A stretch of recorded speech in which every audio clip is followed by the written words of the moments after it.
Assalamualaikum warahmatullahi wabarakatuh. Hai teman-teman, perkenalkan nama saya Nazira Rizky Fazatifani. Saya absen 28 dari kelas 1010. Tujuan saya membuat video ini adalah untuk menjelaskan tentang konfigurasi elektron golongan A dan golongan B dan berikan 5 contoh untuk kalian pelajari di rumah. Sebelum kalian masuk ke materi-materi yang lainnya, di sini saya akan menjelaskan tentang apa sih itu konfigurasi elektron. Konfigurasi elektron adalah susunan elektron dalam atom berdasarkan konfigurasi elektron subkulit yaitu SPDF. Unsur-unsur dalam tabel periodik dapat diklasifikasikan ke dalam satu golongan, utama atau A, sedangkan golongan B yaitu transisi. Dilanjutkan dengan pengetahuan yang akan saya paparkan dalam video ini, yaitu tentang beberapa cara menyelesaikan persoalan. Yaitu, konfigurasi elektron mengikuti beberapa aturan dasar. Salah satunya adalah prinsip of Boole yang menyatakan jika elektron mengisi orbital dari tingkat energi terendah ke yang tertinggi, yaitu 1s, 2s, 2p, 3s, 3p, 4s, 3d, 4P, 5S, 4D, 5P, 6S, 4F, 5D, 6P, 7S, dan yang terakhir adalah 5F, 6D, 7P, dan 8S. Ada beberapa hal yang harus kalian tahu juga, yaitu S maksimal terisi 2 elektron, sedangkan P maksimal terisi 6 elektron. D maksimal terisi 10 elektron, dan F terisi minimal 14 elektron. Selanjutnya ada juga aturan Hahn dalam satu subkulit, misalnya 2p. Elektron akan mengisi orbital secara tunggal terlebih dahulu dengan spin yang sama sebelumnya, berpasangan. Nah, yang ketiga adalah asas larangan Pauli, yaitu tidak ada 2 elektron dalam satu atom yang boleh memiliki keempat bilangan kuantum yang sama. Artinya, satu orbital diisi maksimum 2 elektron dengan spin yang berlawanan. Kemudian, saya akan menjelaskan tentang golongan A atau golongan utama. Golongan A atau utama adalah unsur-unsur yang konfigurasinya elektron berakhir pada subkulit S atau P. Subkulit S atau P. Di kulit terluar atau kulit valensi, mereka menempati kolom di sisi kiri dan kanan dimulai dari sebelah atas tabel periodik. Yang selanjutnya adalah golongan B atau golongan transisi, yaitu konfigurasi elektron berakhir pada subkulit D dan F yang ada di subkulit sebelumnya. Subkulit D dan subkulit F. Mereka berada di bagian tengah tabel periodik. Kalian tahu gak apa fungsi utama dari konfigurasi elektron? Yaitu untuk memprediksi sifat kimia unsur, memahami reaktivitas dan pembentukan ikatan kimia, serta menentukan letak unsur pada tabel periodik, periode, dan golongan. Dengan menunjukkan distribusi elektron dalam kulit dan orbital atom untuk membedakan karakter atom. Dan yang terakhir, di sini saya akan menjelaskan tentang apa sih fungsi utama konfigurasi elektron, yaitu untuk memprediksi sifat kimia unsur, memahami reaktivitas dan pembentukan ikatan kimia, serta menentukan letak unsur pada tabel periodik, periode, dan golongan, dengan menunjukkan distribusi elektron dalam kulit dan orbital atom untuk membedakan karakteristik atom seperti kemampuan ikatan, magnetisme, dan kestabilan. Setelah itu, saya akan memberi kalian beberapa contoh soal yang akan saya kerjakan dan akan saya jelaskan di dalam video berikut. Yang pertama adalah AR. AR adalah, kita mulai dengan menulis SPDF-nya di sini, yaitu 1S, 2, 2S, 2, 2P, 6, 3S, 2, 2P, 6. Setelah kita hitung 2, 2, 6, 2, 6, setelah dihitung hasilnya adalah 18 sesuai nomor atomnya. Nah, setelah itu kita ambil yang paling besar di antara SPDF yang ada di sini, yaitu 3. Berarti kita cara mengetahui tentang periodenya yaitu periode dari AR adalah 3. Kemudian kita akan mencari golongan. Golongan itu adalah ditambah ini 2 dan 6.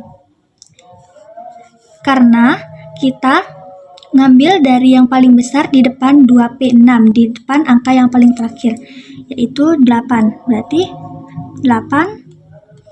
Karena ini P dan S, yaitu A. Berarti 8A. Ini hasil dari yang kita lihat dari PDF. Nah, selanjutnya adalah SR. Kita mulai menentukan SPDF-nya ya. 1S, 2, 2S, 2, 2P, 6, 3S, 2, 3P, 6, 4S, 2, 3D, 10, 4P, 6, dan yang terakhir adalah 5S2. Nah, karena di antara angka-angka yang SPDF ini yang paling besar adalah 5, berarti periodenya adalah 5. Dan karena ini kita ngambilnya yang paling akhir, jadinya golongannya adalah 2. Berarti golongan 2. Karena ini S, berarti termasuk ke utama, yaitu 2A. Selanjutnya kita akan mengerjakan yang AG. Karena AG nomor atomnya 47, itu kita mulai menulis SPDF-nya. 1S, 1S2, 2S2, 2P6, 3S2, 3P6, 4S2, 3D10, 4P6, 5S1, dan yang terakhir adalah 4D10. Nah, karena angka yang paling besar di antara SPDF yang tentang AG ini, berarti yang paling besar adalah 5. Kita menentukan bahwa periodenya adalah 5. Sedangkan golongannya yaitu kita hitung dari sininya saja, karena ini terlalu banyak dan tidak termasuk ke dalam sini. Jadi golongannya adalah 1. Tetapi karena angka paling belakang adalah D, jadi kita tulis D dan F termasuk ke dalam transisi atau B. Jadi golongannya adalah 1B. Yang keempat adalah Fe, nomor atomnya 26. Kita tulis SPDF-nya. 1S2, 2S2, 2P6, 3S2, 3P6, 4S2, 3D6. Nah, karena yang paling besar adalah 4, berarti kita tahu bahwa periodenya adalah 4, sedangkan golongannya ini ditambah jadi 8. Karena angka paling terakhirnya adalah D dan F sekali lagi termasuk ke dalam transisi atau B, yaitu berarti 8B. Yang terakhir adalah Ca20. Nomor atomnya 20 ya teman-teman. Jadi kita mulai menulis ininya, SPDF-nya. 1S2, 2S2, 2P6, 3S2, dan 3P6, 4S2. Nah, karena yang paling besar adalah 4S2, yaitu berarti kita mengetahui bahwa periodenya adalah 4 dan golongannya adalah 2, karena kita ambil yang paling terakhir ya. 2. S termasuk ke dalam A.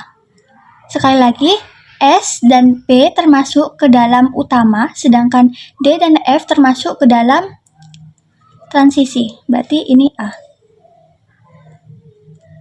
Selesai materi yang saya paparkan pada malam ini, dan semoga kalian bisa memahami tentang apa yang saya jelaskan pada video-video sebelumnya. Wassalamualaikum warahmatullahi wabarakatuh.